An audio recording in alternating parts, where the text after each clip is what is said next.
Olá, oitavo ano, a evolução do modelo atômico, capítulo 7. Vamos dar continuidade, né? A gente estava falando sobre átomos na aula passada e paramos em Rutherford. E agora Rutherford-Bohr, que esse aqui é um R. Rutherford-Bohr. Rutherford-Bohr deu continuidade ao estudo do Rutherford, a história do bombardeamento, que, segundo ele, o átomo era constituído por um núcleo positivo e elétrons ao redor. No entanto, Klandisky, por meio de experimentos, comprovou a existência dos nêutrons, sendo que o núcleo ele possui prótons e nêutrons, e ao redor temos os elétrons, ok? Sendo que a mesma quantidade de elétrons é a mesma quantidade de prótons, consequentemente de nêutrons, né? Sendo que Rutherford-Bohr aprimorou em relação a camadas e níveis de energia. As camadas elas possuem quantidades específicas de elétrons. Isso, por exemplo, a camada K possui 2 elétrons. Como é que eu sei isso? Por meio da distribuição eletrônica de Pauling. O que ele fez? Temos um diagrama com a disposição de uma sequência de níveis e subníveis e quantidades de elétrons, onde identificam cada uma a quantidade dessas camadas. Por exemplo, a camada K é o nível 1, possui quantos elétrons? 2. Como é que eu sei isso? Porque os números, estes números que estão do lado das letras, são os níveis. E as letras são os subníveis. E o número que fica aqui em cima é os elétrons. Então, a quantidade de elétrons é justamente essa que a gente vai preencher aqui. Sendo assim, a camada K possui quantos elétrons? Então, ela possui o quê? 2 elétrons, porque ela está no nível 1. Então, 2 elétrons. A camada L possui quantos? 2 mais 6, 8 elétrons. M, 2, 6 e 10. Então, 18 elétrons. N, 32. Ó, 32, 18 e 2. Ok? Essa tabela serve para a pessoa fazer uma coisa chamada distribuição eletrônica, que é de acordo com uma sequência de setas, onde essas setas elas têm que ser especificadas adequadamente, tá? Então, tipo isso. Vamos lá. Vamos supor que eu tenho uma distribuição assim, ó. 1S2, 2S2, 2P6, 3S2. Como é assim? A primeira seta, 1S2. Segunda seta, 2S2. Ó, 2P6, 3S2. Não pode pular, tem que ser na sequência dessas setas. Então, somando esses númerozinhos em cima da letra, eu vou obter o número atômico. 2, 4, 10, 12. Então, 12 elétrons. Então, o meu número atômico que promoveu essa distribuição é 12. O elemento que apresenta 12 elétrons é o magnésio. Como é que eu sei isso? Na tabela periódica, vocês forem olhar, tem um 12 bem em cima. Tá aí o magnésio. É assim que se faz a distribuição eletrônica. Só que essa distribuição é um pouco mais complexa, a nível de vocês fazerem primeira vez. Então, a gente vai fazer um modo muito mais fácil. Voltando para cá, a gente já sabe a quantidade de elétrons de cada camada, a gente só vai preencher lá aquele quadradinho. Então, lembrem, ó, cada nível 1, 2 elétrons, camada K. Nível 2, 8 elétrons, camada L. Daí que a gente tirou esses elétrons. Então, vamos preencher aqui rapidinho. Então, 2, 8, ó, lembra? 8, 18, 32, 32, 18 e 2. Pronto, tá preenchido. Então, essa tabelinha que vocês precisam aprender. 2, 8, essa é a quantidade máxima de elétrons. Você pode colocar menos. Então, olha só. Vamos supor, eu tenho um elemento, eu vou fazer a distribuição. Então, na camada K tem 2 elétrons. Na camada L tem 8 elétrons. Então, 1, 2, 3, 4, 5, 6, 7, 8. Na M, tem o 18. 1, 2, 3, 4, 5, 6, 7, 8. Posso deixar aí? Pode. Porque a M vai até 18. Eu não posso ultrapassar essa quantidade, mas eu posso colocar menos. E na última camada, vamos supor que eu coloque um elétron. Então, quem é esse elemento? É um elemento que apresenta 2, com 8, 10, com mais 8, 18, com mais 1, 19. Então, ele tem 19 elétrons. Significa dizer que o número atômico dele é 19. Então, que é igual à quantidade de prótons. Significa dizer que dentro da tabela periódica ele tem um 19 bem em cima. Ó, na parte superior. Quem seria o elemento? É o argônio. AR, argônio. Fora da tabela periódica, a gente já viu isso, a representação fica como, ó, 19, fora. Ok?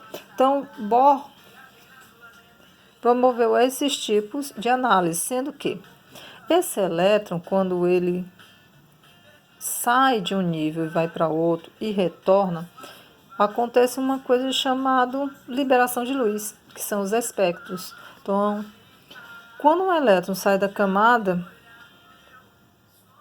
onde ele está e vai, consequentemente, para outra camada em um nível maior, aumenta-se a quantidade de nível e retorna ao seu nível anterior, ele libera luz. É por isso que a gente tem espectros de luz. A gente consegue visualizar determinadas cores por meio justamente dessa disposição desses elétrons em subir, descer, ou seja, ir para a camada superior, quando volta, ele libera essa luz. E a gente tem uma coisa chamada sobre bioluminescência. Que é isso? São seres vivos que possuem luz própria, que é chamada luz fria. Então, essa luz fria é devido aos níveis de energia. É um efeito, tá? Um efeito termoquímico que ocorre por meio de reações químicas. Então, ampliando essa nossa visão, eu sei que é uma visão bem ampla sobre o estudo do átomo, Broglie promoveu o princípio da dualidade, onde ele dizia o seguinte, que o elétron ele poderia ser onda ou partícula. Então, quando você faz isso, libera um som, ou seja, uma onda. Aquele se torna uma partícula. A liberação disso promove-se uma onda. Heisenberg, princípio da incerteza, não se sabe a posição exata de um elétron e sua velocidade. Dá até para você descobrir cada um por partes, mas os dois ao mesmo tempo, não. Princípio da exclusão, o que significa dizer isso? O elétron, ele fica dentro de um orbital. Dentro desse orbital só podem compor 2 elétrons, acima de 2 não pode. Okay? Distribuição eletrônica de Pauling a gente viu, e Solvay-Ding é o modelo atual. É um modelo tipo nebulosa, tá? Possui probabilidade de onde o elétron esteja. E aqui entra várias e várias histórias, como o buraco de minhoca, as teorias sobre o universo, dentre outras. Ok? Então, já fizemos a distribuição eletrônica nesse nível, só que vocês têm que fazer daquele nível, a gente vai fazer os exemplos, tá? Só lembrando, dentro da tabela periódica, número atômico, que é o que a gente vai fazer a distribuição eletrônica, e número de massa. Fora da tabela, ele fica a massa em cima e o número atômico embaixo, tá? E é com ele que a gente faz a distribuição eletrônica. Então, como é que a gente vai fazer essa distribuição? A gente vai fazer ela mais simples do que aquela que eu expliquei inicialmente. Então, vamos supor que eu tenha um elemento qualquer, eu vou botar um X. Possui 9 elétrons. Aí vocês têm que lembrar. K, L, M, N. 2, 8, 18, 32. Então, núcleo. Primeira camada é a K. Quantos elétrons pode comportar? 2. Então, de 9, eu vou tirar 2, não é isso? 1, 2. Já foi 2 elétrons. Na segunda camada, que é a camada limite, né? Desculpa, um erro aqui, é 8. Então, se já foi 2 aqui, sobrou quantos? Sobrou 7. Então, ó, 1, 2, 3, 4, 5, 6, 7. Dispõe os 7 elétrons. Aí, então, 2 com 7 dá 9. Está distribuído. Você tem sempre que respeitar essa quantidade. Vamos para outro. Vamos pegar um número maior. Vamos pegar 35. Um elemento qualquer com um número atômico 35. Então, o que eu faço? Núcleo. Primeira camada é a K. Tem quantos elétrons? 1, 2. De 35, 2, você vai diminuindo. Dá 33. Segunda camada, a gente tem a camada L. Então, 1, 2, 3, 4, 5, 6, 7, 8. 8 com 2, 10. Falta 25. Camada M. Pode até ser 18. Já foram quantos? 2 com 8, 10. Então, com 18, vai dar 28, não é não?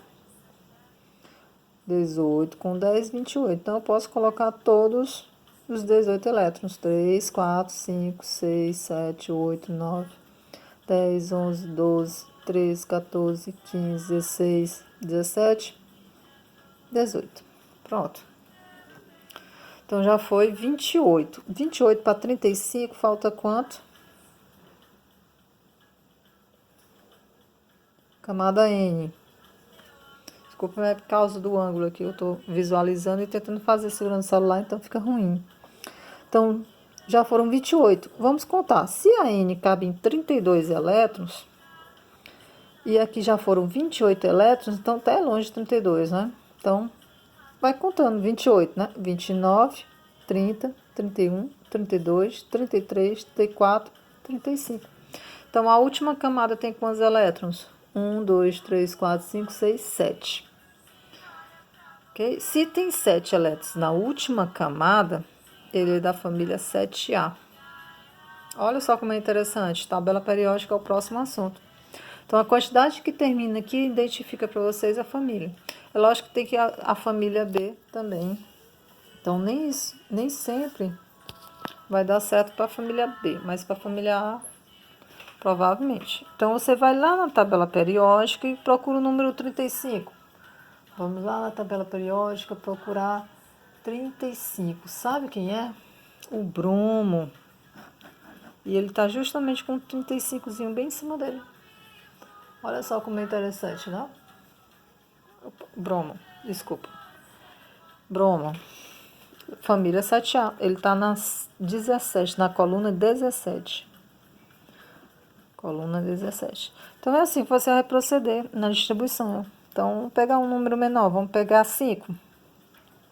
Um elemento que tem 5 elétrons. Então, lembre, núcleo. A primeira camada K só tem 2 elétrons, são 1, 2. Então, consequentemente, a última camada, 2 menos, vai sobrar 3. Então, 1, 2, 3. Pronto, está feita a distribuição. Viu como é fácil?